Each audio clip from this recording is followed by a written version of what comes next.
জাতীয় নির্বাচনে হিন্দুস্তানের আধিপত্যবাদ, হিন্দুস্তানের আগ্রাসন চলবে না, আমরা আর মেনে নেব না ইনশাআল্লাহ। আগামী জাতীয় নির্বাচন অবাধ, সুষ্ঠু, নিরপেক্ষ, ভারতীয় প্রভাব মুক্ত হবে, এই বিষয়টা নিয়ে আমরা শঙ্কিত।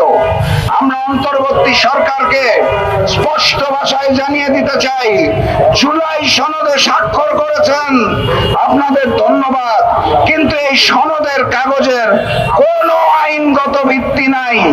ভাঙ্গারি দোকানের কাগজ আর এই স্বাক্ষরকৃত জুলাই সনদের মধ্যে কোনো পার্থক্য নাই।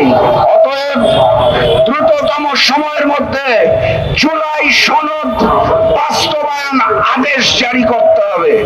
সেই আদেশের ভিত্তিতে গণভোটের আয়োজন করতে হবে।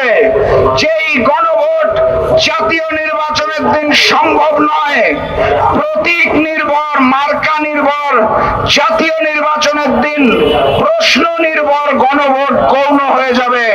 আমরা জুলাইকে অপমান করতে চাই না। গণভোট নভেম্বর মাসের মধ্যে আয়োজনের ব্যবস্থা করুন। একই সাথে সাথে প্রশাসনে শেখ হাসিনার রেখে যাওয়া যে সকল লোক রয়েছে তাদেরকে রদ বদলের ব্যবস্থা করুন।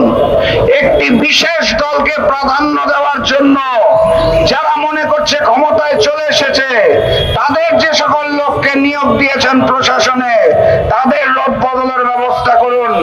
লেভেল প্লেইং ফিল্ড না হলে ওই আগের মতোই ভারত থেকে সিদ্ধান্ত হবে বাংলার মাটিতে জাতীয় নির্বাচনে হিন্দুস্তানের আধিপত্যবাদ, হিন্দুস্তানের আগ্রাসন চলবে না, আমরা আর মেনে নেব না ইনশাআল্লাহ।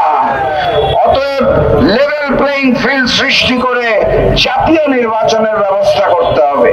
তার পূর্বে নভেম্বরে গণভোটের আয়োজন করতে হবে। আপনারা শুধু আমাদের ডাকবেন, আমরা আপনাদের সাথে বসে ঐক্যমত্য কমিশনে বৈঠক করব।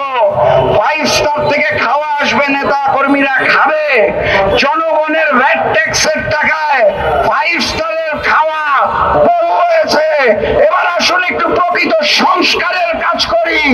জুলাইকে সম্মান জানিয়ে লেভেল প্লেইং ফিল্ডের মাধ্যমে জুলাই সনদের আইনগত ভিত্তি দিয়ে তার ভিত্তিতে জাতীয় নির্বাচনের আয়োজন করে বাংলার জনগণকে জনগণের সরকার ফিরিয়ে দিতে হবে।